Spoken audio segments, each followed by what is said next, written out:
I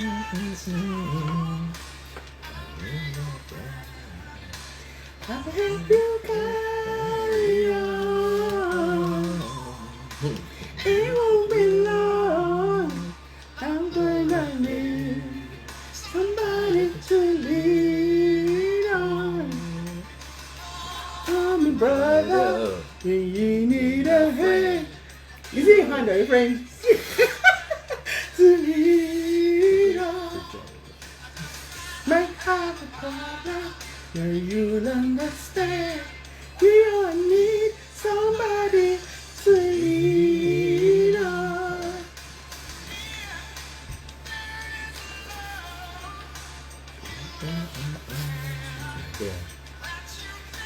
Hello, everyone. Thank you so much for everyone who has. Thank you to everyone who has joined. No pizza. Thank you. The Femi Tope George is here. Woo! I won't say please. Femi Tope.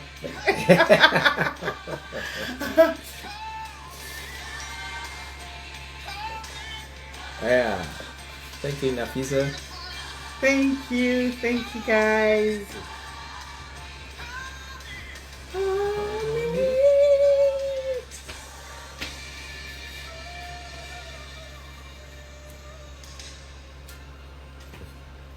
Alright.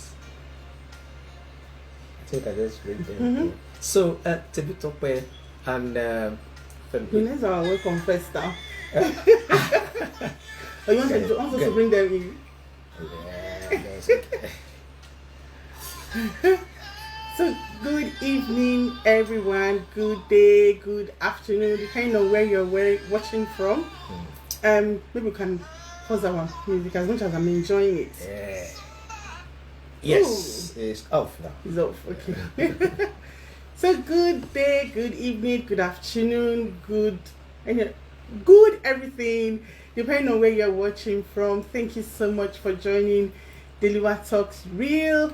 This is another amazing and wonderful edition of our Marriage Still Works series.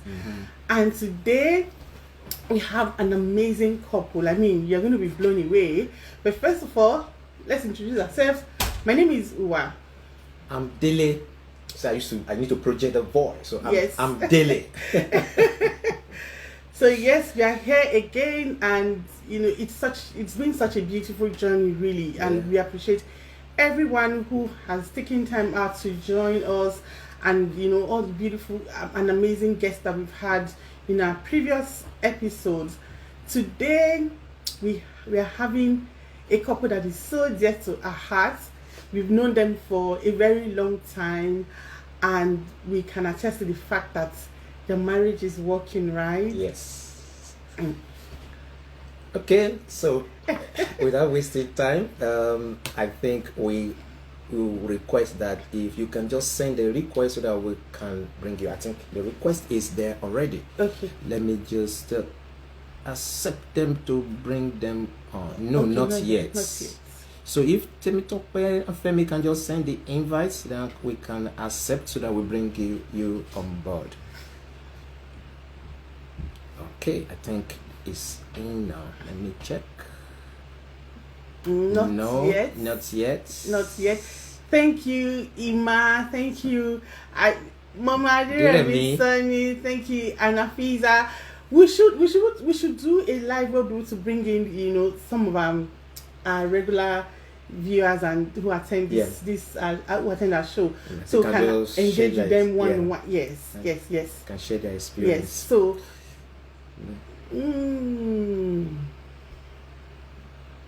Yes. Yeah. So. Few seconds. Can we guess? 3, 2, Yes, we kind of. 1. They should be up any moment from now. Sorry. Your 3, 2, 1 did not work. Okay. But they should be up any time from now. Yeah. Thank you. Abimbola.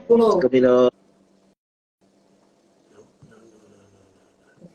Yeah. Okay. Almost here. Yes. Why is it upside down? Yes, it's upside down. We can just turn it 180 degrees. But then you guys will be upside down, I think.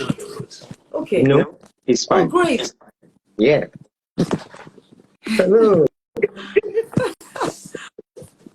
Ah, awesome. I think you can tell we're a little rusty when it comes to this, right? So We keep it real. That's the way it is. okay, so I think this works. Should we Yeah. move back a bit or move that forward a bit? Let's see.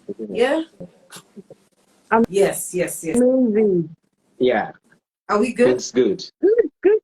Very good. Very good. And we can we can hear you. Tim, if I say something so we'll know if our Can you hear listeners are okay. Hello, Dele Uwa. Dele Uwa Talks Real. Hello. Great to be here. Can you hear us? Yes, we can hear you loud That's and clear. beautiful. Beautiful. Okay. So thank you so much, Femi Tope and Femi. I mean, you guys are we've known you for over almost 20 years now. Yes. We've known Femi for almost 20. Even you, Femi Tope, Yes. we've been a long time coming. It's been almost And Over 20 years, to be over precise. 20 years. 20 years. Yeah, oh my God. It's over 20 years. And we are so happy that you accepted our invitation. Thank you so much. Shortly before we joined, I was just remembering your wedding day. I mean, for some strange reason, I remember your wedding and in that open field, and I'm like, oh my God. I remember. LTV8. I remember LTV8. I think LTV8. Yes, LTV. Yes, I remember the reception. I mean, it was such a beautiful ceremony, and we are so happy that it's not just the ceremony that was beautiful. Your marriage has, evolved over the years and become a beautiful point of reference to others. So you're welcome to Dele Uwa Talks Real. Our vision here is to talk about marriages who are working. We believe that the more people hear about marriages that are working, the more they are inspired, to be committed to their marriage, the more for those who are singles, they are also inspired to get married. A lot of narrative out there, you see marriages breaking, you see a lot of, marriages breaking, and people come on social media to say, it looks like marriage is a problem, marriage is a burden, and we just feel that it's good to project working marriages, and not just working, but marriages who, that the people involved are enjoying themselves. And we are so proud of you guys. We are proud of how far you've come, and we know that your marriage is, is going to be much more beautiful than it is already. Amen. So yes, thank you for joining. Dele is trying to sort out something. But we'll just go on. Should I wait for you? But in 1-2 minutes, I should be ready. 2 minutes is a long time. Yes. Should I tell you what he's trying to sort out? Should I expose him? Should I tell you what he's trying to sort out? Go ahead. Go ahead, tell us. We try to keep it real, so I'm going to expose him. I'm going to expose him a bit. Go on. He's trying to pull up your profile. It's allowed. Go ahead.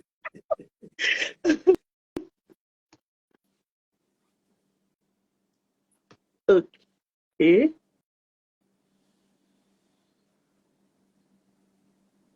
Just a minute. No problem. It's okay. Yeah. Almost there.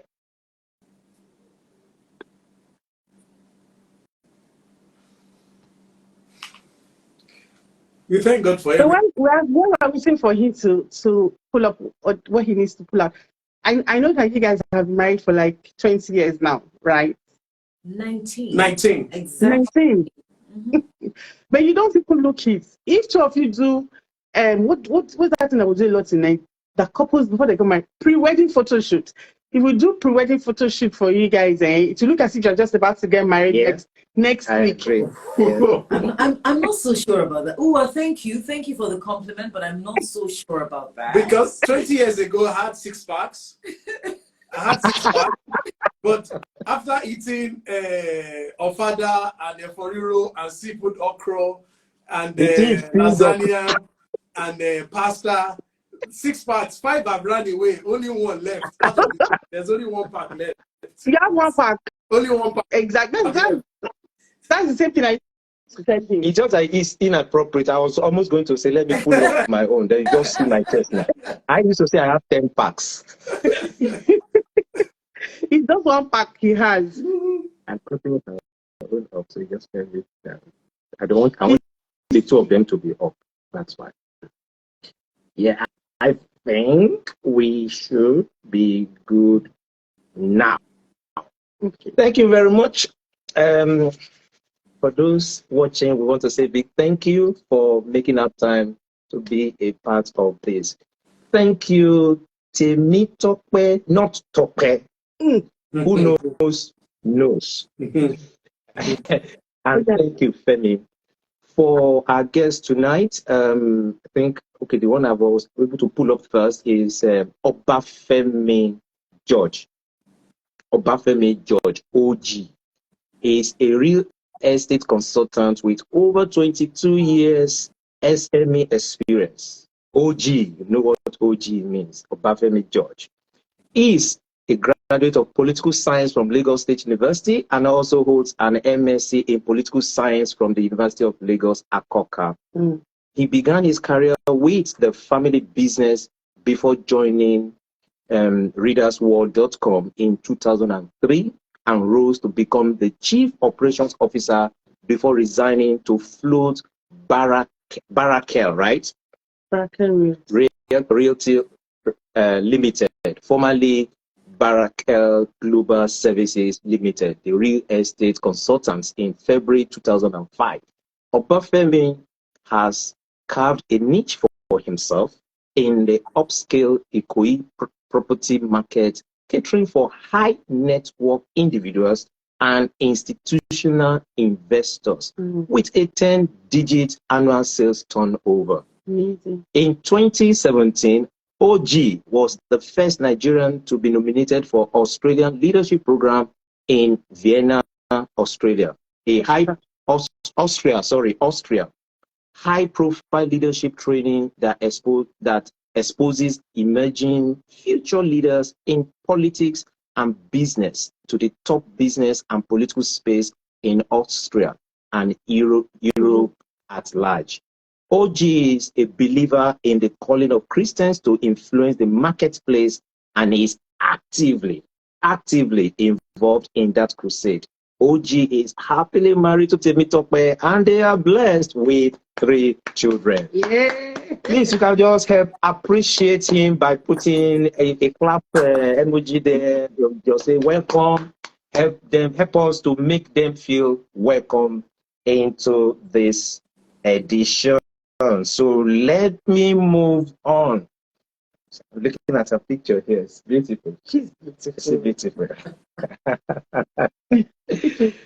Femi Tope George is a British trained barrister of Gray's Inn, a legal practitioner of the Supreme Court of Nigeria with over 20 years experience up to the management level in the private and public sector.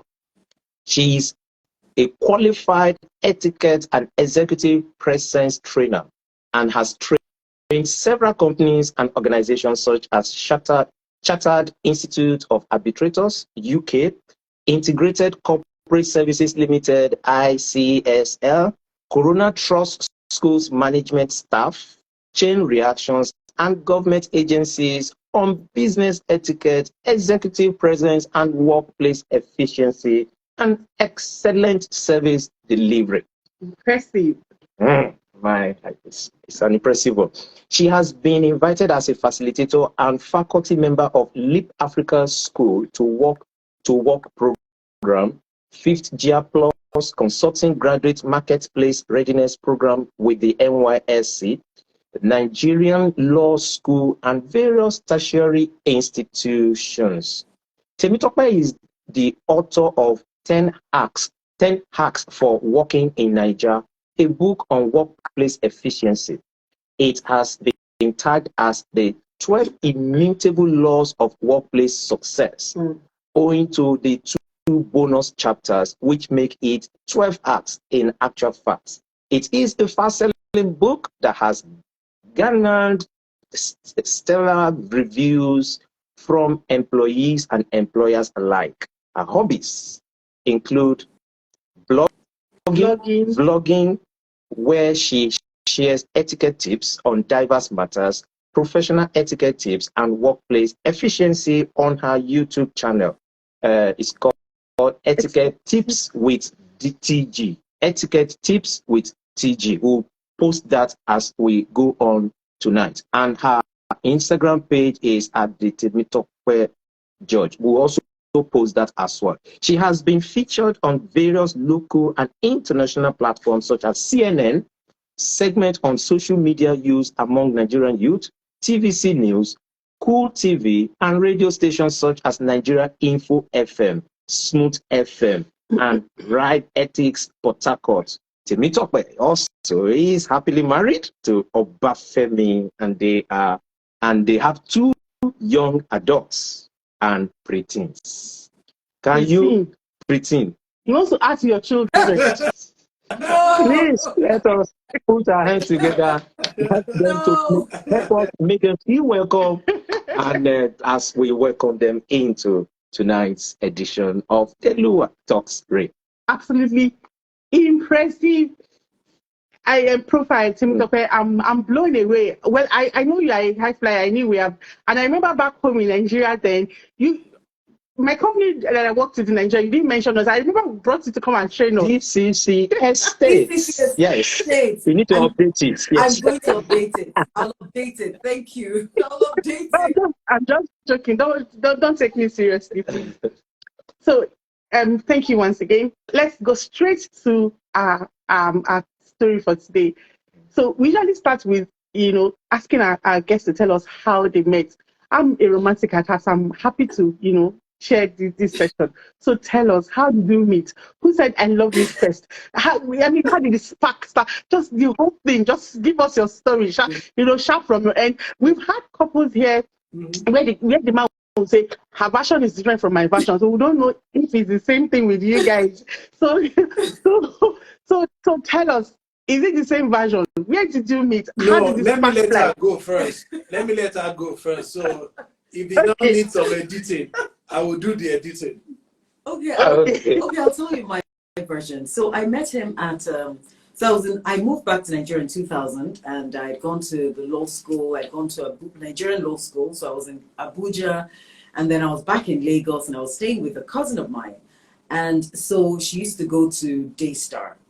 And a friend of mine then, we were in law school together in Abuja, had said to me that, look, there's a singles fellowship at Daystar that I should go with her for this singles fellowship. And I just thought, look, I'm not interested in going to church to look for a man. I'm really not interested in singles fellowship. But anyway, I did oblige, and I went with her. And so I met this guy. So when I got there, it was interesting. People were talking about the kind of woman they wanted. The men were talking about the kind of woman they wanted. And the women were talking about the kind of men they wanted. So at some point, I just got up and I said, so at some point, the speaker there, I can't remember the pastor that was leading the singles fellowship then, just, my friend actually raised my hand. Bim, remember Bim then? My friend raised my hand. And so I was like, look, why is she doing that? So the speaker, the preacher now called me, and I just said, so I said to them, I said, look, I've listened to the young men and women describing what they want in a spouse. So what next? What next? Where do we go from here? Are people now going to, because I was thinking, like, if you watch if you apply for work in a company, right, and they say a company will say what they want, and you will now apply. So I was now saying, okay, so what next? And so everybody started saying, what does she mean by what next? Does she want us to start applying? Well, before I spoke, this tall, dark, handsome man had gotten up, and he was talking about, he described the kind of woman he wanted to be with. And he said, look, like Abraham said, Abraham describes Sarah as fair and beautiful of form. And I just looked at him and I was thinking, well, that's definitely not me, because I'm not fair and I'm very slim. So I was like, okay, so but I noticed him. And I think he noticed me as well because I said something. And after that, I think we saw, so we didn't really get to talk until there was another program. They had a picnic. And so that was when, you know, we met each other at the picnic somewhere in Ikeja. We went for a picnic and we spoke. I saw, it's weird, right? I say this to people. I knew he was going to approach me before he did. And I knew exactly what he was going to say, you know. And I think he said something like, well, it would be wrong for me to leave here without, you know, getting your name again. And I said, oh, so I told him, I said, well, I'm Femi Tope, I'm Femi Tope. I remember, so I was quite forward. And I said, I remember you. You're the man who wants someone that's fair and beautiful of form. And I turned to a lady I turned to like an older woman who was fair and, you know, quite beautiful of form, you know, and he just looks at me and just starts laughing. But I think that's where we ended the conversation. And the rest, as they say, is history, right? Is that your version too? Well, that's. But you see, there's a preceding part to this that, I mean, if I don't say, it will be a disservice to some singles who probably are watching this. So when I was in university, I was a pastor. I was pastoring a fellowship. And it was traditional that your final year, people expect that you should be engaged to one of the sisters in school. So they were asking me, Pastor George, who's the lady now? Who's the sister? And I remember vividly a night before my final paper, I sat down in the classroom, reading, praying, and I picked up Pastor Nike's book, Building Successful Homes. And as I opened it, the voice just dropped in my heart. Your wife is still in London. None of these ladies here is your wife. Your wife is still in London. At the appropriate time, she will come to Nigeria and you will meet her. And this was 1998. So, I mean, I just shut down. So I knew that, you know what, all these sisters are just, they're just happy to maintain the car. They are not the real thing. So until, you know, she now came, as at that time, she was still in London, 1998. You know, I graduated, then she came to Nigeria because she had to meet me so that she won't miss destiny. So she had to come back. You know, she came back, then as God would have it, we met at the singles fellowship. Now, one part, you know, that lovely of form, I had a revelation before the singles ministry. Because Isaac said that, no, Jacob said that Rachel was lovely in form. So I said, God, the wife I'm going to marry must be lovely in form. That the hips must be there. That, God, you know, this religion is about hips. So when she came and we met, and she bought a car from me, and the car refused to work. You know, then I was selling, if you remember, I was selling cars there on Miracle Road. I remember. And the car refused to work. Then she was firing me with English. I said, God, I've entered one chance. So one day I prayed, I said, God, this lady, this English is too much for me. God, please let this car work and just deliver me. So that Saturday afternoon, I knelt down in my office at 69 Road beside the old Daystar. Yeah. I said, God, today is Saturday. Once I go to this lady's house, today is the last day. This English is too much. God. And as I knelt down, those people just said to me, but she's your wife. Hey. I said, okay. I said, but God, I can't see the hips. So, you know, me and I have an agreement about hips. I said, God, where is the hips? Because you see, that time, she used to wear these dresses. I used to call it midwife, nurse's dress. You know, those court. I was going to court. Wait now. It's my story. It's my story. Okay. All right. So she used to wear these long, you know, what Yorubas call kaba. You know, they just kaba straight like that. So I'm like, this English London girl, this English girl that I'm just wearing kaba. So I was like, God, I said, God, I'm going ahead, but God, these hips matter. We need to settle it. So one day she now went to court. She went to Ikeja court. She now said she wanted to stop by and collect car document. I know it wasn't car document she came to collect. It was car Just document. She didn't come already. and collect car documents. It was. So that day she wasn't wearing those midwife nurses dress. She wasn't wearing. She was wearing a tight skirt. So when we came, as we finished now, me as a gentleman, I said, okay, let me see you off. Oh. So she was walking in her glory before me. Oh. I just saw the hips. I said, Jesus is Lord. I said, Baba God, You're so tired. this is what we're talking about. I said, okay, God, now we need to do your will. And like they say, the rest is history. You're not serious, honestly. Great one. Great one. Oh, I love this. So you were not convinced, and after you saw the signs. You know, it is spirit, soul, and body. So the three has to align now. So when the spirit aligns, soul, the body too has to align. Because chemistry has to be there now. You know. You know. So you are making me to remember something. Because also, when we're going to get married, I said that the person I'm going to get married to should have. There's a word I use, but it's similar to what you're also trying to talk about. He said he wanted someone that has accessories. Endowed ancestries. Accessories. Yes. So I was just laughing, and it made me to just remember back then. And for me, you know, that suggests that because we all have different things that we look out for. So is to, like you said you pray about it. So to prayerfully just look out for it, and I believe the right person will come. The right person will come. But in a more humorous sense, I use accessories in my own case. And for me, what this, what's your story? It's very funny, really. But what is just driving home for me is that God is mindful of even the minute, seemingly, on spiritual details that we present to Him.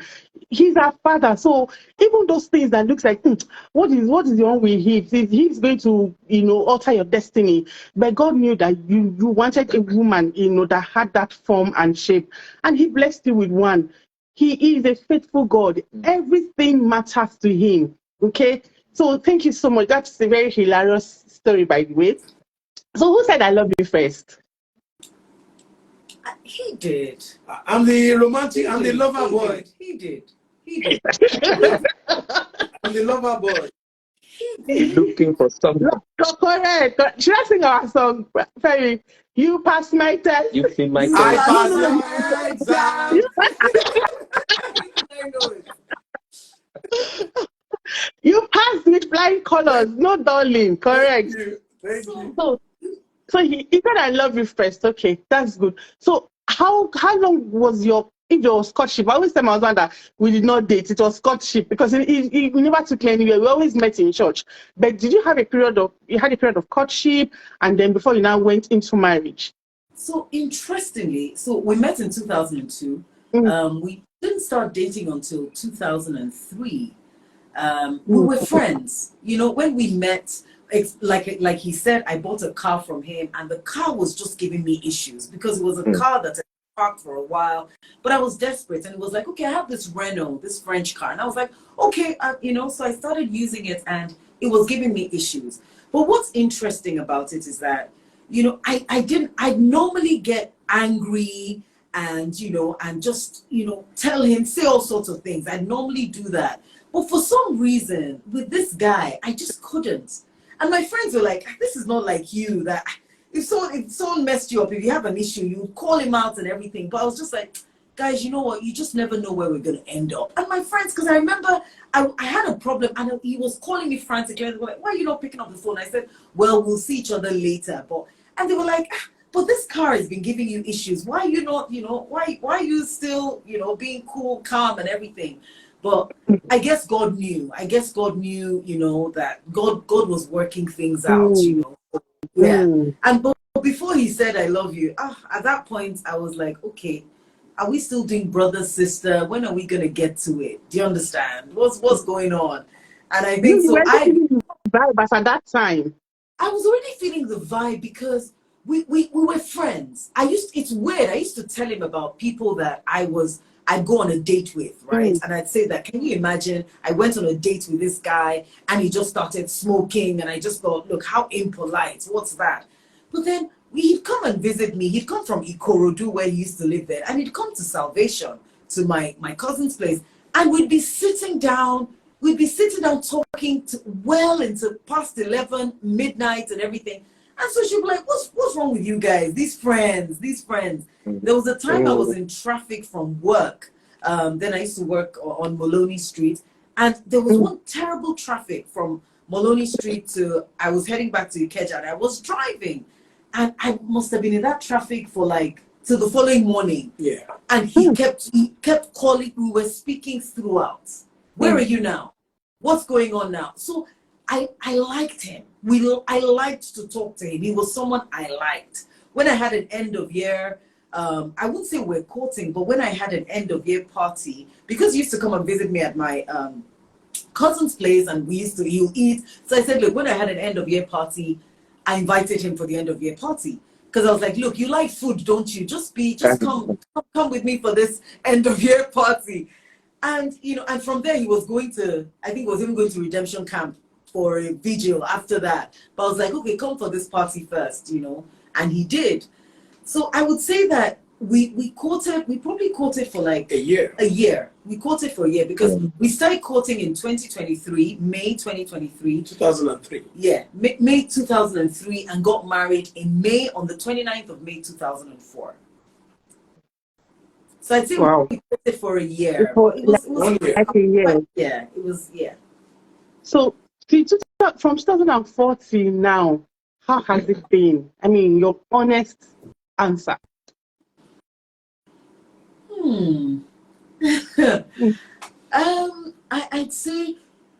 I'd say the first few years, right, was a steep learning curve for us.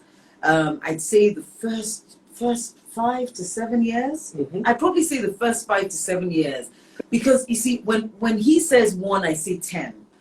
I used to be extremely argumentative, probably because of my profession, because of lawyer, exactly. So one day, my husband said to me, when we went out, we got back home, and my husband said, you know what? He said, babe, we call each other babe, so that, so he says, babe, the next time we're out and I say something and you argue with me and you go on and on, you won't like me, you won't like me. And I was like, okay, what's up with this guy, So I think after a while, I just realized that, you know what, I don't need to argue about everything. So I now went into seasons where if I'm upset about something, I'll just be quiet. And my husband can't handle that at all. Can't handle that. In fact, I remember a particular occasion where, I was quiet. I would do everything. I would still say, oh babe, dinner, let's have dinner. But I was sort of, my relationship with him was transactional. It wasn't, it wasn't our usual loving relationship, because he had upset me about something and he didn't get it. So, I think about third day of me sort of giving him a quiet treatment, which was weird because I was still talking to him. He would say, how's work? Oh, very well. But I just won't gist with him. So on the third day, I got home and I opened my wardrobe and I saw that he had bought flowers. My husband loves flowers. I think he loves flowers more than I do. But he had bought me flowers and chocolates and a card. And he just said, I want my wife back, not this stranger. Honestly. And we've never had that kind of moment again, because I just realized that it's very possible for two people who love each other to drift apart and to be living in the same house like strangers. I was doing everything, including relations, sexual relations. I was doing everything, but my mind wasn't in it, because I'm like, look, you've upset me, and if you're not willing to address that, then we can't move forward. But when he did that, I just thought that was so sweet. And that's what he does. That's how he buys my affection, with flowers and chocolates and cards. I'm in love, boy. From love I was going to say that. Yeah, I love our boy. You said it before. We know. yeah. Dele wants to say something. I love what you said, and I think it's good as people are hearing you talk about this, they can relate with it. That the first few years of marriage is usually like a learning curve, where two different individuals from different backgrounds, of different upbringings and different exposures and wiring coming together to make things work. And I think people need to understand this, that you have to put in the work in order to make it work. That's always what we say. One of the things that we say like that. And I'm happy you said it took you between up to 4 to 5 years. For some people, she said the first 7 years. First 7 years, that's a lot. And so, but I know that some people, we know that research showed that the first 1 to 2 years is the most difficult part of the marriage, that if people don't handle well, instead of getting better, then it can spiral out of control and it becomes a problem. All the speakers that have come here, all our guests that have come here, they talked about that point like a pressure point where they were almost thinking whether they made a mistake. And the same, we have the same fair share of that same story. Yeah. And especially I was the one that was feeling that way. Thank you for bringing that up. And I love the word you use. At some point, it was transactional. And it means it's possible people see husband and wife in a home doing things together, but not actually together. Correct. You are living apart, but physically living together. And it's just a matter of time. If that is not fixed, if that is not worked on, then it becomes a time bomb waiting for just at a particular time where it goes into explosion. Correct. But thank you for being real, and thank you for being vulnerable as well to share your part. I feel I should just put in that before we give Femi the opportunity to say his own part of that story. Okay. Let me quickly say something, and I'll ask a question where both of them will need to give us their response. Okay. So for me, it's just an encouragement to as many people that are watching us now, and those who are going to watch later. If Femi Tope at that time, let's say if Femi had not even made the move, reconciliation hadn't come, at some point in time they'll begin to think, oh, they've made a mistake, and maybe the marriage would just lasted 7 years, and then they would have gone their separate ways. And then you now hear people say, oh, irreconcilable differences, they were not compatible. Again, this just goes to reinforce the things that we have been saying time and again, that marriage is work, marriage is being intentional, marriage is being deliberate, marriage is looking out for the other person's interest, marriage is love, marriage is showing love, and that love is not emotional, feeling that until you feel butterflies. Marriage is, that love is commitment and a call to action, Decision. So imagine if both of them had just put their hands and said, hey, let us be watching now. I mean, this is 19 years. There would have been no 19 years for this beautiful union. Yeah. So well done, guys. Thank you for for putting in the necessary work. Thank you. I mean, this is really inspiring for me, and I'm sure for as many people that are watching. So the question I was going to ask, or I'm going to ask, is now we've heard you guys are here now. Looking back, what has been the most challenging, thing or phase or issue that you've had to deal with? And both of you will have to talk. You tell us your own, Femi will tell us his own, but maybe Femi should go first because he's been quiet a bit. Most challenging.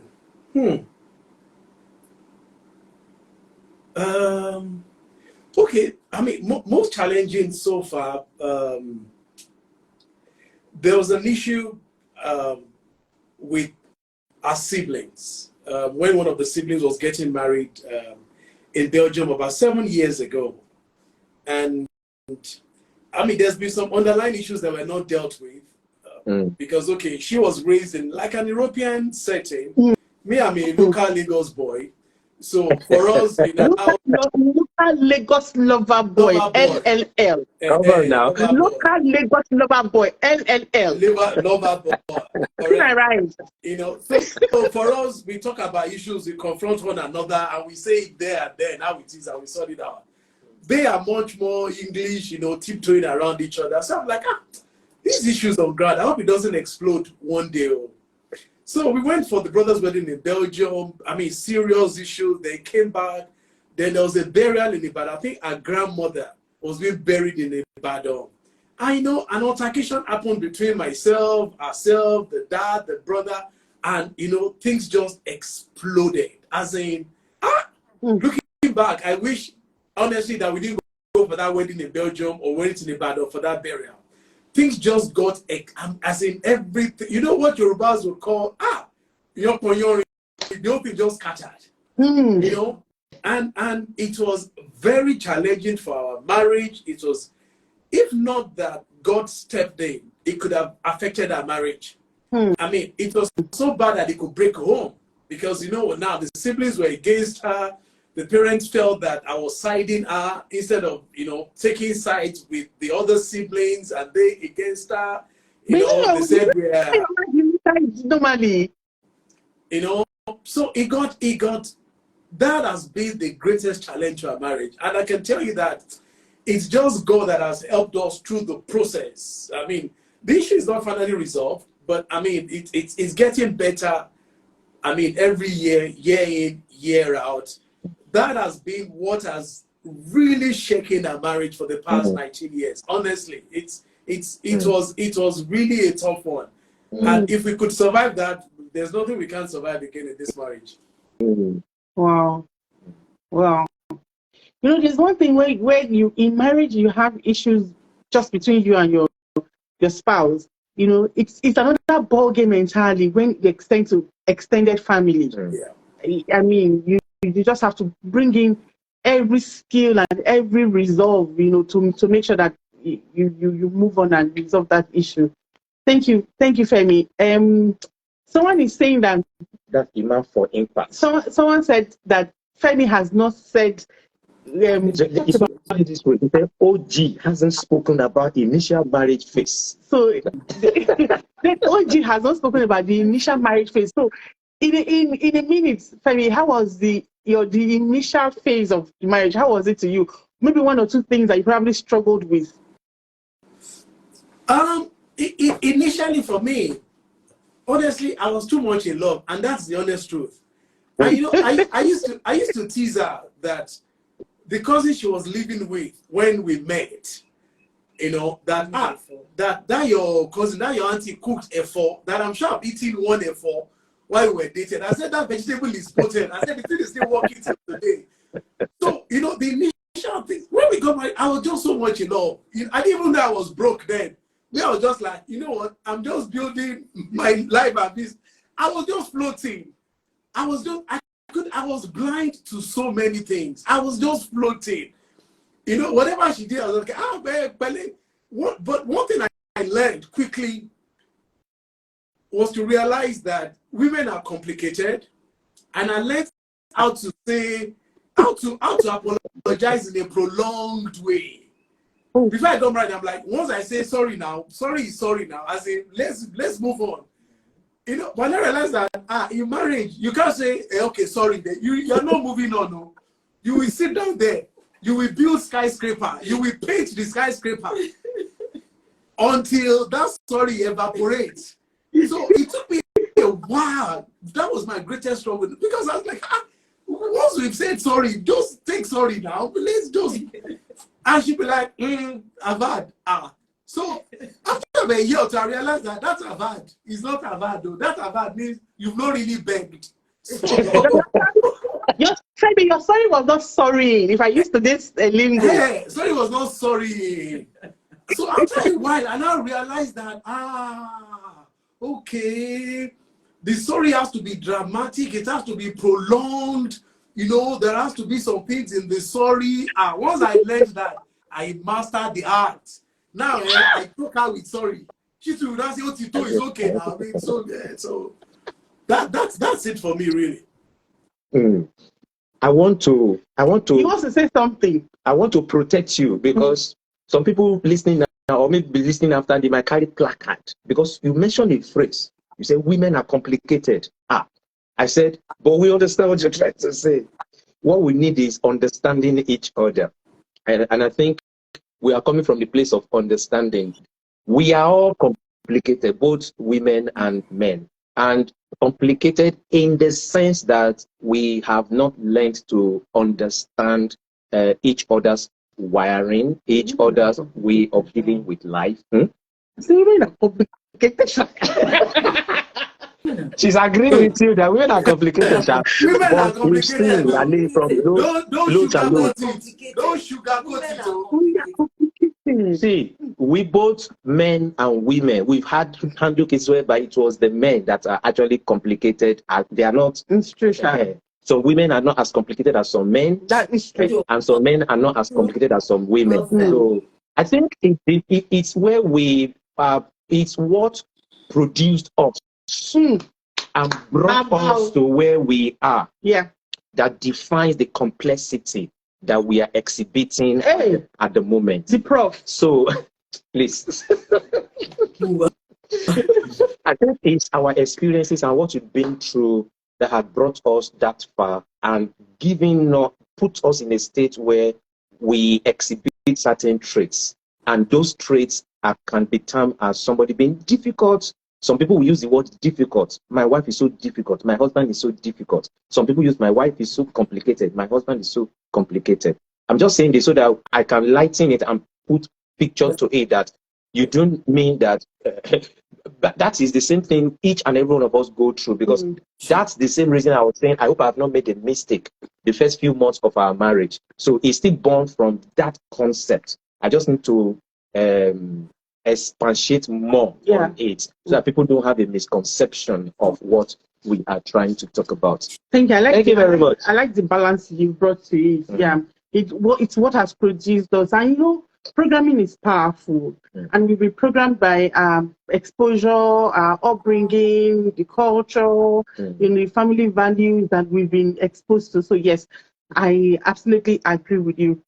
So thank you. So we've not heard Femi Tope's version of what has been most challenging. Yeah. You know, since this 19 years that you've been in this relationship. Okay, so it's interesting that he wrote that. So a friend of mine just logged on, and when alluding to what my husband had said, when he said we had a challenging time with an external family, my family actually. So if anything, my perspective on that is what my friend wrote, where she said, look, my husband and I were so much on the same page that, it was even an issue. That became an issue for the family, that why are you guys always facing the same direction? Why are you guys always facing? And I'm like, he's part of me and he's part of me and I'm part of him. Of course we're going to face the same direction. We're one. We're meant to face the same direction. And my friend said that, look, if someone comes, no one can come between us. If someone tries to come between us, that person gets left behind. And that's really is exactly what happened. Because both of us were on one side and everyone else was on the other side. And even though it was painful for me,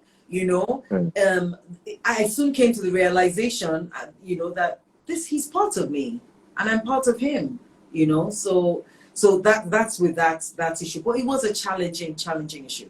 But for on my part, right, what I found challenging is, my husband, hearing from God. When we were courting,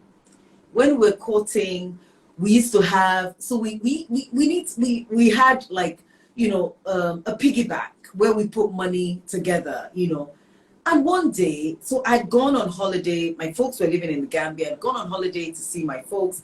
And when I got back, my husband says, babe, you know what? I was in church and I just felt led, and everything that we're saving, I just had to give it. It's not enough, so I just want to give it to God. And I'm thinking, you got everything in the offering basket. Everything. Another one, he came one day and he said that, you know what, I think at this point, we just bought a Toyota Camry, and I had a car, I can't remember what car I had. He had a Toyota Camry, and I had, or I was using the Toyota Camry, and you had another car. And so my husband said, you know what, I've been praying, and I feel that God is telling me to go and give this person my car. And I said to him, I said, well, babe, great idea if God is telling you that. But please note that if God is telling you to give this person your car, I'm still going to have to use my car, right? And I'm going to have to use my car to go to work. So, and I said to him, I said, that's fine. It's really good. You can go ahead, but you're not going to inconvenience me with this. God told you to do this. So be sure that God has said this, or God needs to come and tell me this as well, you know? Anyway, as God would have it, God somehow made another solution at that time. But so for me, that was because of where I'm coming from. That was a bit challenging for me. I'm like, how do you go and give everything? How do you go and give everything we have away? How do you give all our savings away? Who does that? How do you do that? You know, so I think over time, I have learned to understand how he hears from God and how he relates with God. And he's come to understand that in my own way, I hear from God as well. And I relate with him. And we don't have to relate with him the same way, and we don't hear from God the same way. But we both do. So somehow, you know, that was a challenge initially. But now we sort of get each other. We get each other better. And, you know, somehow God speaks to both of us. So we're in agreement about, you know, this is what we're going to do, or we're not going to do this, and things like that. Amazing. Fantastic. This is one of the deepest things I've heard. I mean, in that you guys will be willing to share something so deep, because, you know, we are faith-based, we are people of faith, and we go by, you know, what is God telling you. What you just narrated now, we've also gone through, but ours wasn't, you know, in this direction. We've gone through, oh, go and, you hear God saying, go and sell your car, or go and drop your car, you know, give it to someone else, or drop something that means so much to you, you know, in the offering basket, and you just do something that normally others would consider very weird. And I know that for something that deep and spiritually inclined, if you're not careful, it can absolutely ruin your marriage. I know the scripture says in Amos 3:3 that two cannot walk together except they be in agreement. Correct. Yes. Correct. Yes. So I commend you, Femi Tope, for, you know, for being able to see his perspective, because some other people would have said, yes, I don't agree. What is mine is yours. We are co-owners of these things, and you cannot just go and give it away, and it becomes a power tussle in the home. And you see that couples who ideally should be enjoying God's grace and blessings, so should be enjoying God's grace and blessings, they become enemies, because, you know, there's no alignment in the things of the spirit. And one of the things I wrote down here is dealing with personal spiritual convictions in marriage is a topic that you just give me a topic now that we'll take. And that's one of the things that God is, you know, helps us when we take these sessions. Because we bring couples who are so real, God gives us topics that we can, you know, that would be a problem in other people's marriages, or already problems in marriages that we can then, you know, treat as, you know, on a wider scale. So thank you so much for that. That's so deep. How do you deal with personal convictions? And when you don't agree, what do you do?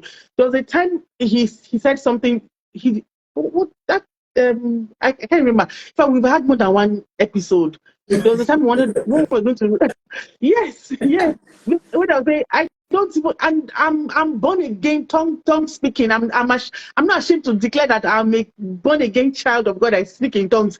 But he will tell me something, and I'm saying I don't even agree. And my own is the way we even run it is, if I don't agree, we won't go ahead. If he doesn't agree, Correct. we don't go ahead. So we just try to convince each other, and, you know, and say this is the benefit. Or even if we don't see any benefit, this is God speaking to me.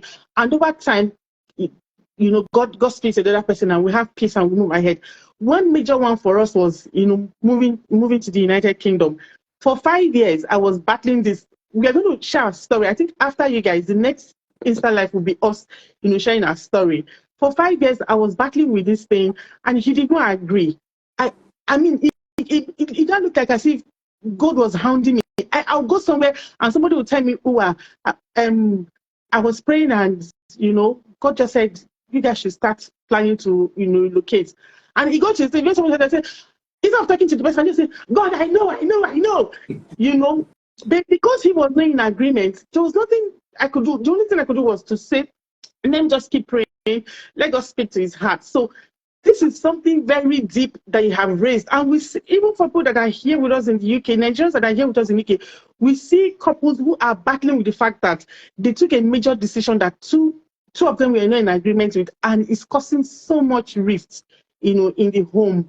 So thank you so much for being so real, for bringing that up. I really, really appreciate it. Let's say something.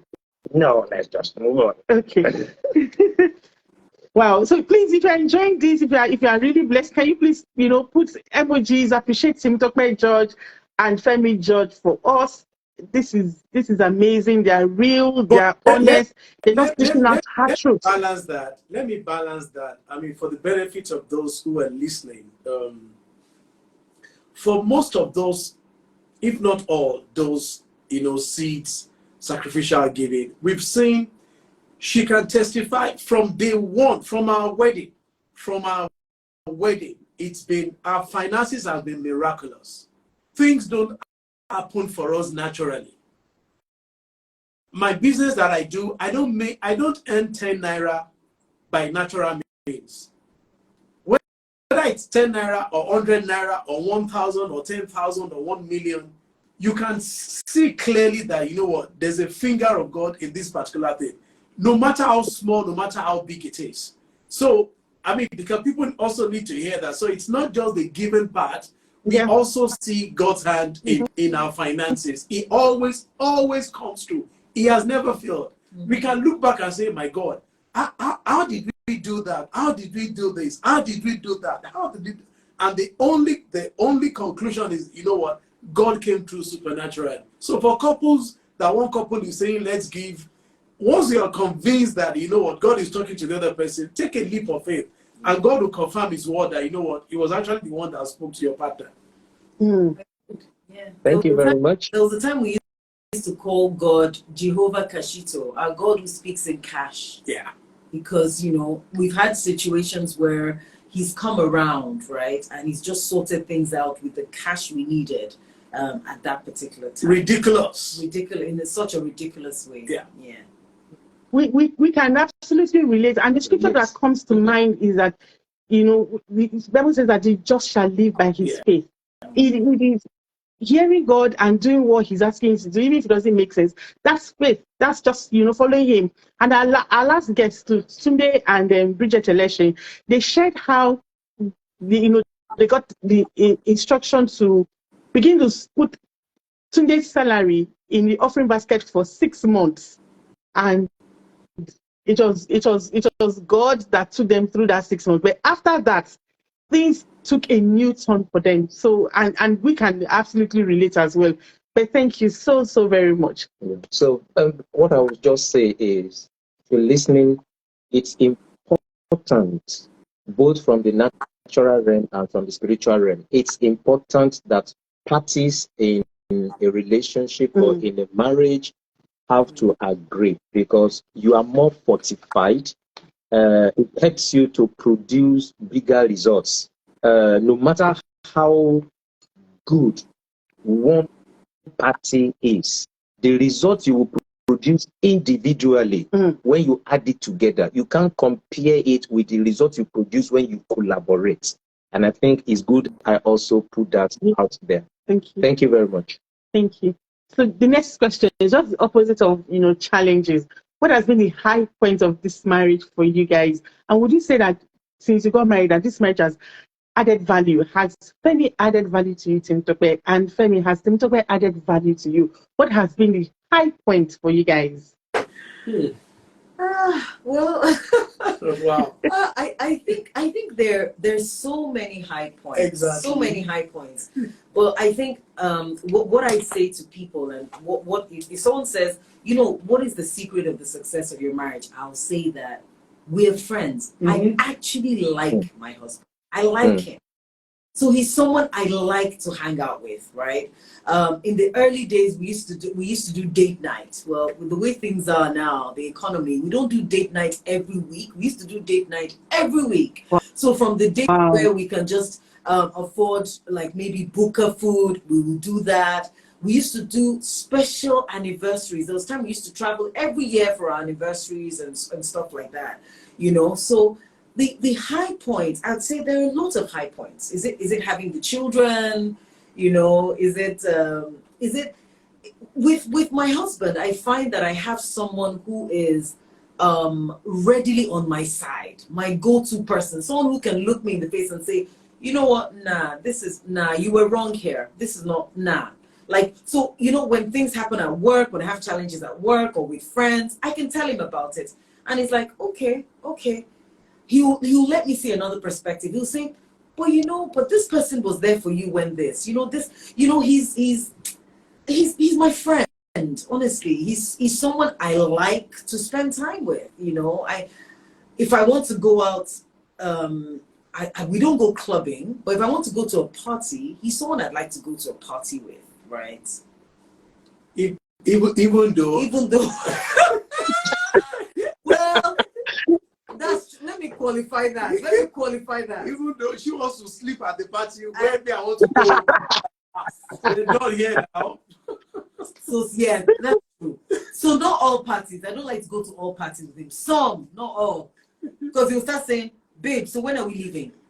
So when are we leaving this place? When are we leaving? I'm like, me, once we've done 1-2 hours at a party, we're done. Once we've done 1 hour. We've eaten all the food, we've danced, the celebrants have seen us. When I want to stay in the party for 4 hours, I just be eating and be adding calories and but then that's when she's just getting to the groove. Getting into the groove. She's like, party share. I'm like, party share. Are we going to help the DJ parties?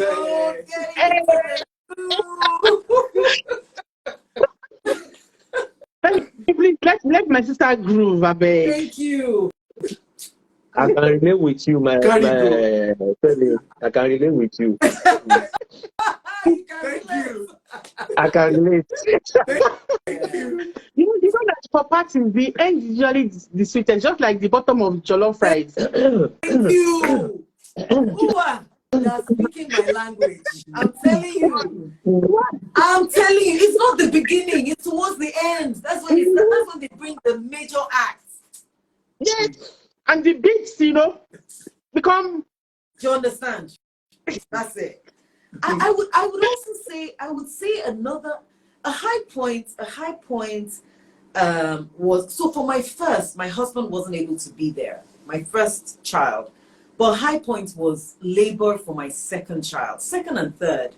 Those were real high points for us, because I remember when I was having my second child, my only daughter, Tenula, my husband was there by the monitor. And so, when the monitor shows that, what's it called? Contraction. When it shows a contraction, he'll squeeze my hand and say, "Oh, babe, that's going to be painful. Oh!" And I'm like, can you stop it? Can you stop? You're not helping. I was the one giving back. I said, can you stop? I was the one giving back. Can you stop? Stop it, please, stop. So that was definitely a high point. That was a high point. And also with Oba having our third, that was a high point because we were able to. He came to America. We were together. It was such a beautiful time, and God was so amazing because I think another high point was when he came back. That time was when there was all this news about the Dana crash and he avoided the plane and everything. So there have been high points. There have been a lot of high points, a lot of moments that just confirm that God has a plan. God has a plan for you. God has a plan for this guy. This guy is the right guy for you.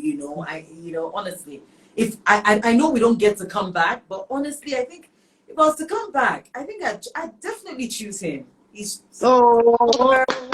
I definitely choose him. Most definitely. This is one of the high point for me in this show tonight. Nah, I choose him. He's You all right. pass my test. You pass my exam. Femi,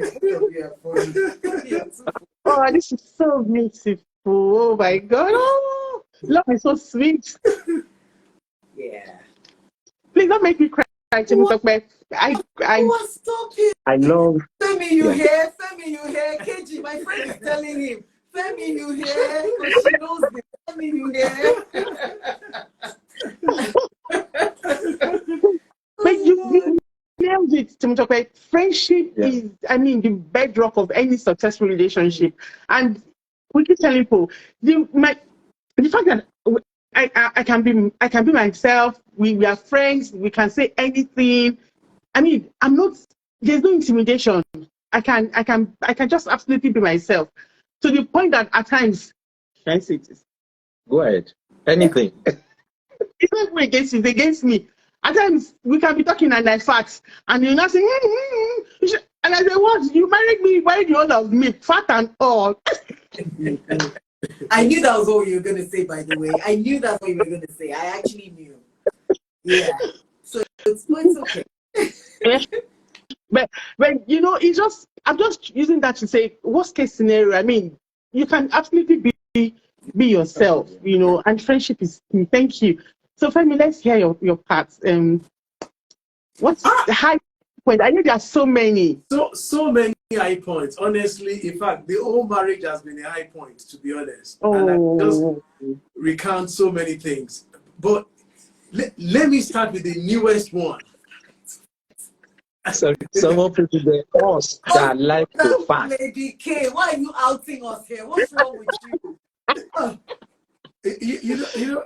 Yesterday I was reading a book. She followed me to my office, so I was reading the book, and somewhere in that book, the author said, "Okay, make this commitment to yourself, and tell your partner that this is what you're going to be, this is what you're going to achieve, and tell your partner to tell you, I believe in you." So I opened the book and I told her that I said, "Babe, this is what I'm going to achieve. This is what I'm going to become." And she said to me, I believe you. "But babe, I believe in you. I believe in you." So I turned the book to her and I showed her where I've underlined, and I said, "That's what the author said I should tell you to tell me. But you know what? You already told me." That for me in the past 10 years, that's the highest point. Honestly, it just my it shut up. I was like, "Oh my God, this babe is just too much." If I tell my wife that, if I tell her that I'm going to build a house on the moon next month, she will believe me. And that just keeps me going. So many other high points. I tell her that I say you are my side chick. You are my side chick. You are my girlfriend. You are my front chick. You are my back chick. Because we do things that a guy would go and do with a side chick. That's what we do together. So it just gives me a high. We've attempted some crazy. I remember there was she was going for one NBA conference in Abuja. Then this was like 12 years ago. I had a tinted car. I said, "Okay, let me drop you off at the airport."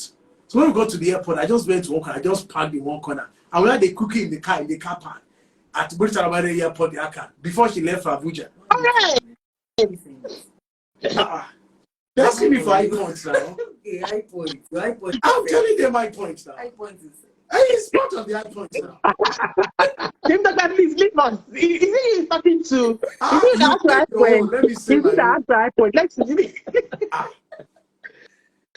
And I mean, so Paris, all sorts, daring things, and that just gives me. It makes the marriage exciting for me. Yeah.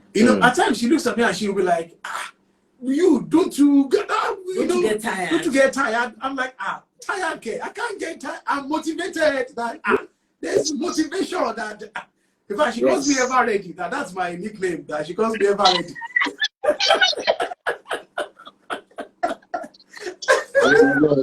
We are one. My friend what would I be right now? I'm motivated. All the time. I'm just excited about her. We quarrel. We'll have our disagreements. We will keep for each other, but because the foundation is friendship. We were friends before we became lovers. So that friendship just, sustains everything. And I'm not exaggerating. The marriage itself has been a high point, honestly. Yesterday, she still shocked me. This yesterday, 24 hours ago, that she followed me to the office. I said, if such chicks come to visit boyfriend in the office, Aristo, she can't go scot-free now. Lock the door. Let's fellowship together before we go. You know? Hey! Oh, God! I mean, I'm so excited. It's as if I'm on fire. Funke prevail. I'm covering my face as well. I'm covering my face. They inspired people. That's what I will always say. I mean, add fire to your marriage. When there's fire, you can't go and you'll be bored. The fire inside is too much. You'll be looking for fire outside. Side chick will not come to your mind. Side cock will not come to your mind. Put fire. Oh my God. Femi, you passed my test 1 million times. Remember, you passed my exam. Oh my God, this is music to my ears. Good. Yes, thank you. Thank you. This is what I want to say. It's not always balance my drama. Friendship is key. Yes. You said something and it's important. In that order, we were friends before we got married. Before we became lovers. Because before we became lovers, then before we now signed the deal that we said want to spend the rest of our lives with. The mistake some people used to do is when they now get into the marriage, they allow challenges, they allow new phase of their lives, either increased responsibility from work, or maybe they have a major financial challenge, or they have an issue with their children, a pressure coming from somewhere, or someone is growing at a faster rate than the other person. They are no longer operating at the same intellectual capacity or at the same intellectual level. It becomes a problem. But my point is, they turn their eyes off that friendship. And any of these that I just mentioned becomes the area of focus. And it drains off the friendship. And friendship is like oxygen. Take oxygen out, that thing will die. In a relationship like this, when we take that friendship out, it will definitely hurt the relationship. So if you are listening at the live session, or you are listening on the demand one, the recorded version, whatever it is, please let us keep up the fire. Let's keep the friendship up. And if it dies and you feel you don't feel the connection that you have been feeling before now, I want to encourage, don't let it get to that point where it becomes so messy. That's why we are here. You can book a session. You can DM us on at the Dele Uwa Talks Real, or also do an email, deluatalksreal@gmail.com. And we'll also post their own handles shortly so that you can also reach out to them. They can equally give you perspective. Maybe you can relate with something that they've discussed. Then you want to have an idea, a deeper explanation, how they navigated that point. Then you can easily reach out to them. And I'm very sure they will both be glad to also be available to give the needed information. Thank you very much. Thank you. So this that he has said now brings me to the other phase that I want us to talk about briefly. Usually we close at 8:30, so we have roughly about 15 minutes to talk about parenting. Dele said that some things that drain friendship and spark in relationship, could be parenting, challenges, maybe financial pressure, or anything, whatever. And you are parents to 3 amazing children, 2 young adults and 1 preteen. And hearing you talk about how you have been able to navigate, different seasons of your marriage, and seeing the spark, seeing the love, I'm feeling the vibe of your marriage. Yeah. Please tell us. I want you to tell us. Even me, I'm willing to. I'm ready to learn, and I'm sure those who are listening to us too, want to learn. two young adults, one preteen, different phases of life. How have you managed with parenting that it has not affected your relationship, so much so that you're still so knitted together, you're still thick as thieves, permits my choice of word, but you get what I mean. How have you been able to, how has parenting impacted your marriage, and how have you, walked through parenting? Okay, let me go first on this one. Okay. I think God helped us quickly to realize each other's strength when it comes to parenting. So I'm a bit of old school. I'm old school with a bit of, contemporary style of parenting.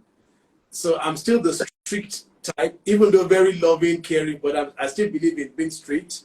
I still believe, you don't spare the rod when necessary, no matter your age. At least once I'm still paying your school fees, you have not grown beyond rod.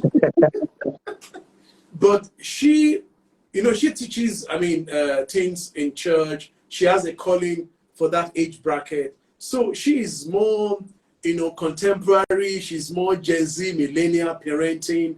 So that has really helped us. So in parenting our children, there are some issues I just back off, because I'm like, I don't have the skill set to handle this. So I leave her to handle that. When it also comes to some tough decisions, she knows that, this one, I'm not even going to get involved. You are the one with the temperament to handle this. So that playing each other's role according to our strength helped us to be able to strike a balance in parenting. So at times, we don't feel pressured. And the pressure of raising kids doesn't get into the marriage itself. And we have demonstrated to our children that, guys, we love you, but we also love ourselves. So we let them know that, hey, this is me time. We are going out for dinner. You guys are not involved. Just maintain your lane. So we let them see that we were together before we met you. And at some point, all of you will leave, and you will leave us alone. So don't spoil our Gary as it is right now. We love you as parents, but we also love ourselves as friends and husband and wife. And we let them see us, hug, kiss, and all of that. So they give us our space when the time is necessary for that. But they also know that these parents, they love us. They know that mommy is our friend. They know that daddy is caring. So that helps us to maintain that balance in the home. That I would say that's how we've been able to navigate parenting. Beautiful. Yeah. So I will say that at each step of the way. So when we had our first child, we would still go to the movies. So so we still take the child to the movies, right? And then thankfully we had with the Nigerian setting, we had help. So I had my mother-in-law, who would come and support us and everything. And Tito, my baby, then would sleep in my mother-in-law's room. So at some point, even when the children started coming in, we didn't let that affect our relationship. I remember when we had, because within 2 years we had 2 children, and we still wanted to go on holiday together. So what we did was that we took the children, we traveled to Gambia, dropped the children with my parents, and both of us went to spend Christmas and New Year's together without the children. And then I think my daughter was barely 9 months then, and we just went for like 10 days, and we left them. Was it about 8 days anyway, 8 to 10 days, and we left my daughter, and I'd expressed enough milk for her. And when I came back, I wanted to breastfeed her, continue breastfeeding her. My mom said, no, you haven't been breastfeeding her. No, you can't continue breastfeeding her. But I breastfed her for 9 months anyway, so it was okay. So I would say that at each step of the way, we prioritized, yes, as much as we have children were coming in, we prioritized our relationship to the extent that when we had our third child, the older two stayed back with my mother-in-law. Again, was helpful. She stayed with them, and so it was like my husband and I, even while I was waiting to have a baby, after we had the baby, it was like we had a second honeymoon when the third one came. So I think it's it's not using the children as an excuse Huge. not to do things together. You know, I'm tired, you know. So what because we had help, I'll make sure that, you know what, I can't get too tired so that I can't be there for him. You know, and so he would help with things as well. So I would say honestly, the children weren't a hindrance to our relationship. At points where it seemed like they would be, and he likes to go to the movies, we take them to the movies. We take them to the movies with us. And we take them at an age where they're not going to disturb other people at the movies. You know, so they're also a part of our love story. That's what I'd say. I'd say the children are a part of our love story together. Yeah. Thank you. So the things, three major things that I see: being intentional. First of all, leveraging on each other's strengths. I like the fact that you're able to, you know, bring in that balance, you know, the Gen Z parenting style or the more modern contemporary parenting style and the bit of old school or traditional parenting style coming together to form that beautiful fusion. And because I know your children and you've taught my children and I know the stuff you are made of, Femi Tope, so I absolutely love, you know, your fusion. And then we talked about being intentional.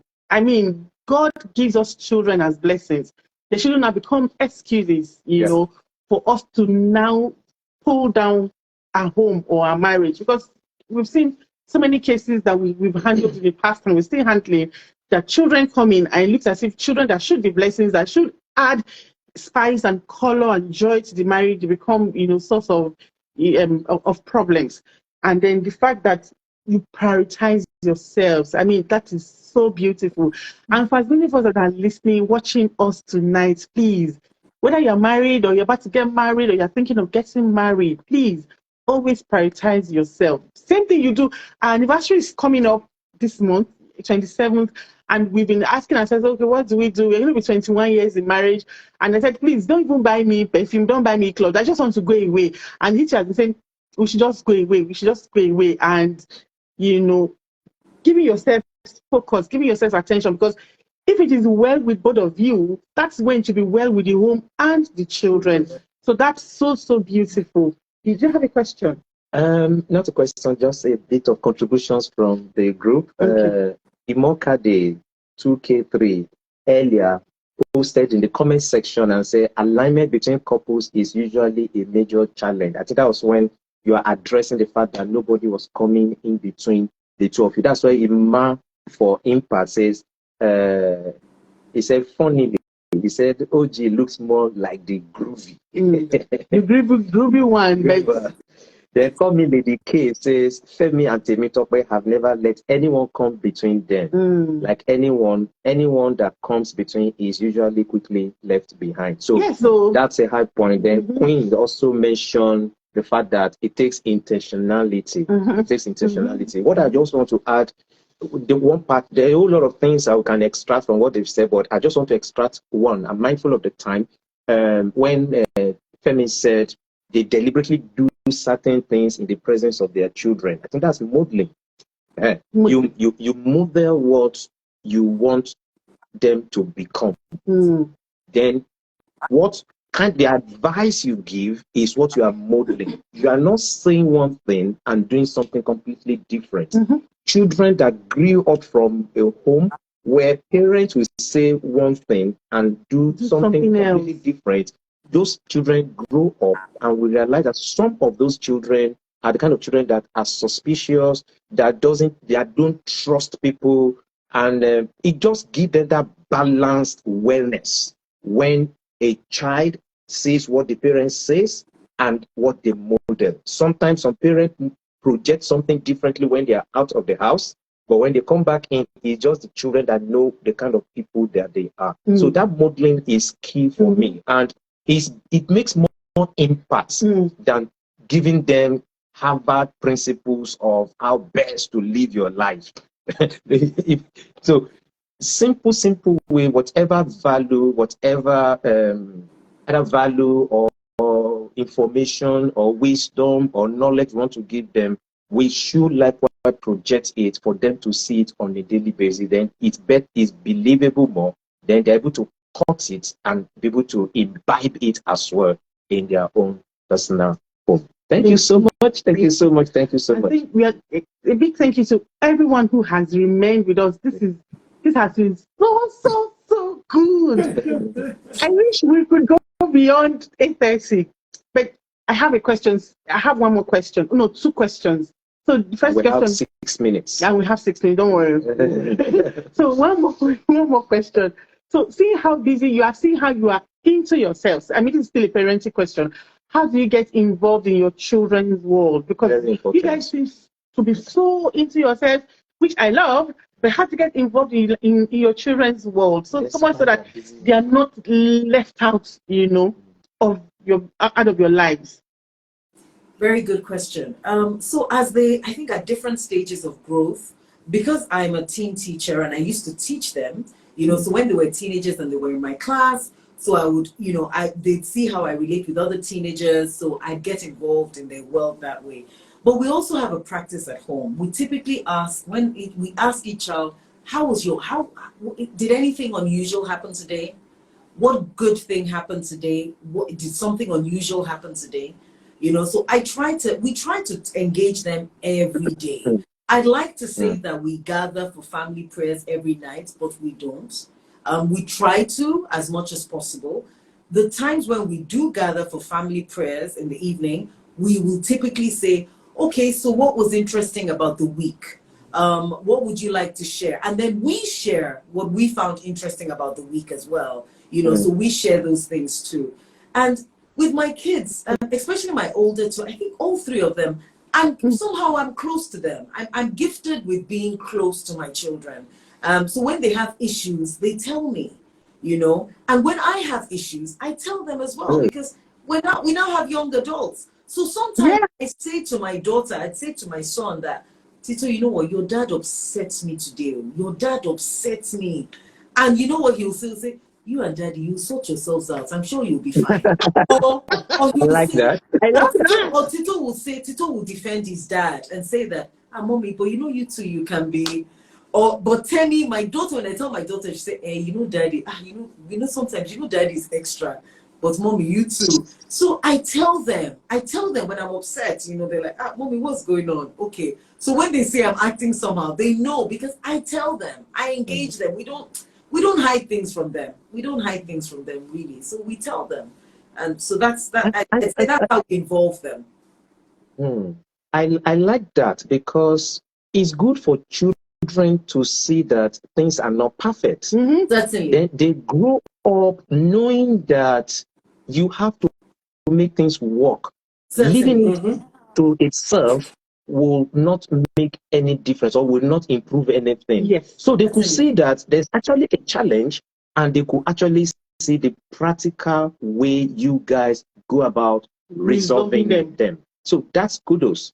And that's still part of movement. I'll tell you one thing. I'll give you one example that comes to mind. So about Tito is like 7 years now, 18 years. So about 7 years ago, 8 years ago, he was 11.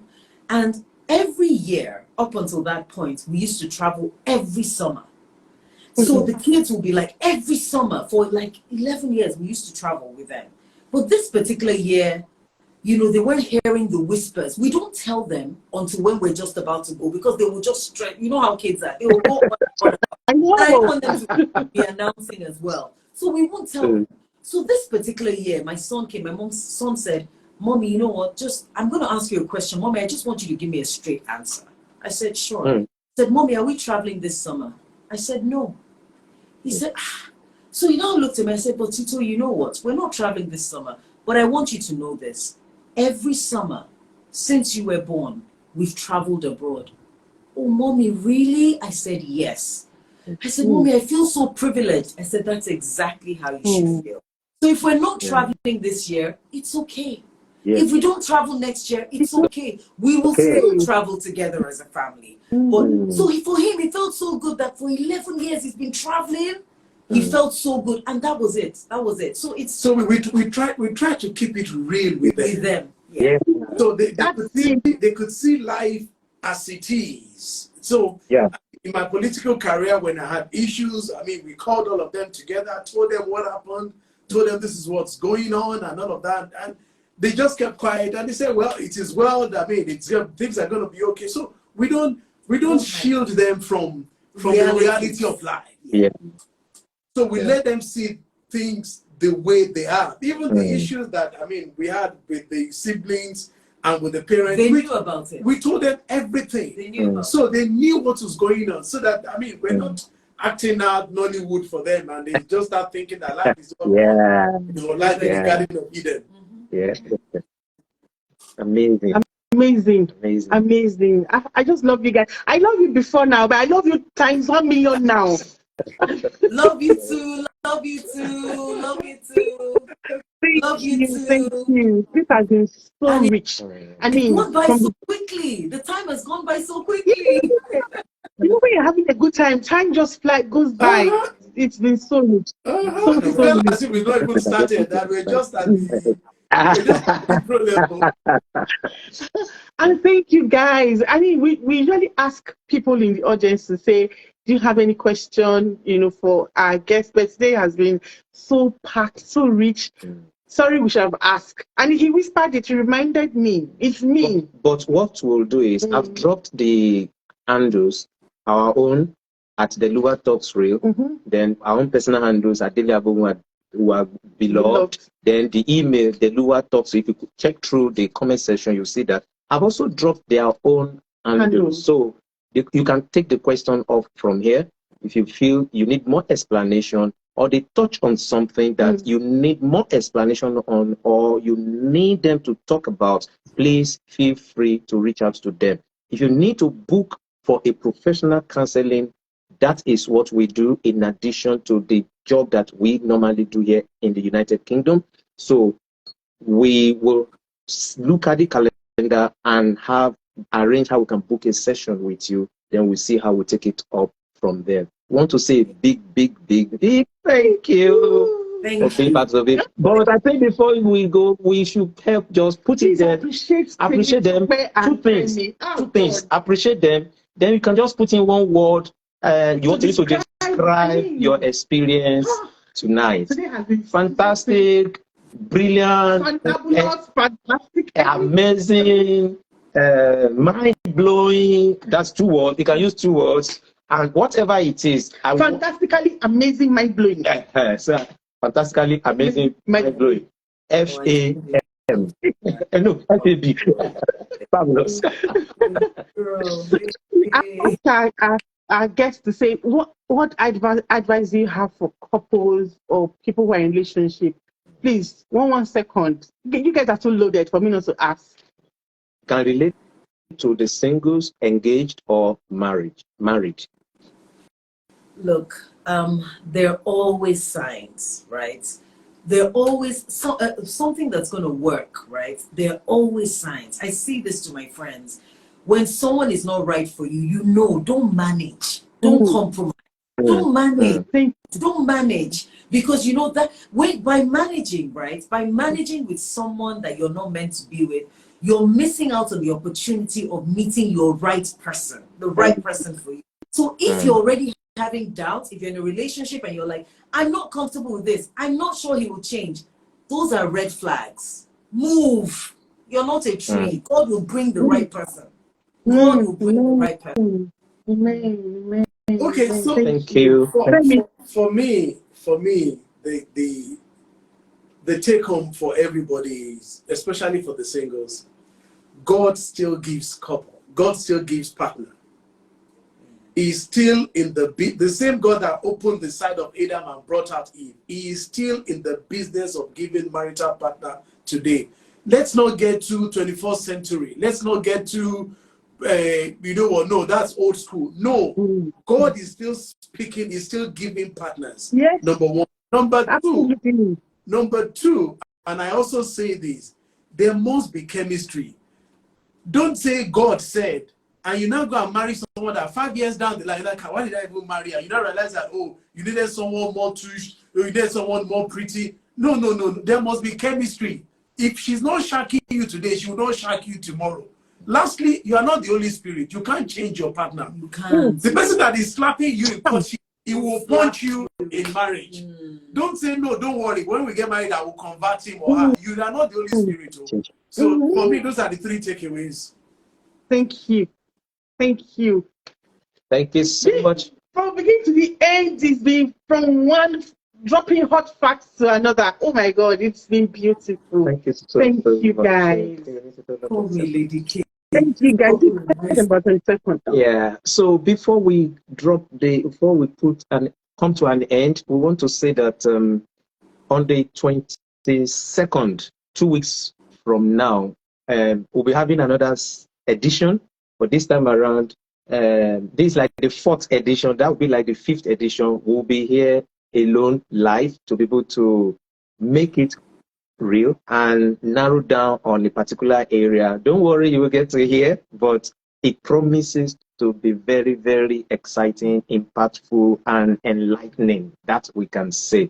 So please, if you enjoyed today's session, you can also mark that date, and as many people that you know this can benefit, ensure that you bring them in on that 22nd. It's going to be the same time, 7 p.m. Myself, and my amazing, beautiful looking, intelligent, keep it coming, no nonsense, dramatic, Oh, it's okay now. Oh, it's firebrand, Oh, it's okay. beautiful wife. So, My personal yeah. So thank you so much. Thank you so much. Thank you for having us. Thank Thank you for having us. Thank you Our so much. pleasure. Thank you. Thank you. Love you Bye. guys. Love you guys. Thank you, everyone. Great job. See you in Keep 2 it up. times. Keep it up. Bye. Great Yeah, job. so I forgot to Bye. mention something. There will be the recorded version will be uploaded before 12 midnight today. So if you know anybody that missed it, you can still tell them. If they follow Dele Uwa Talks Real, they can have the video watched from the beginning to the end. Okay. Thank you so much. Awesome. Thank you so much. Pleasure. Our pleasure. All right. Bye. Bye. Thank you. Bye. Bye, guys. Bye. Thank you for joining. Thank you for staying to the end. Thank you so very much. Bye. Bye.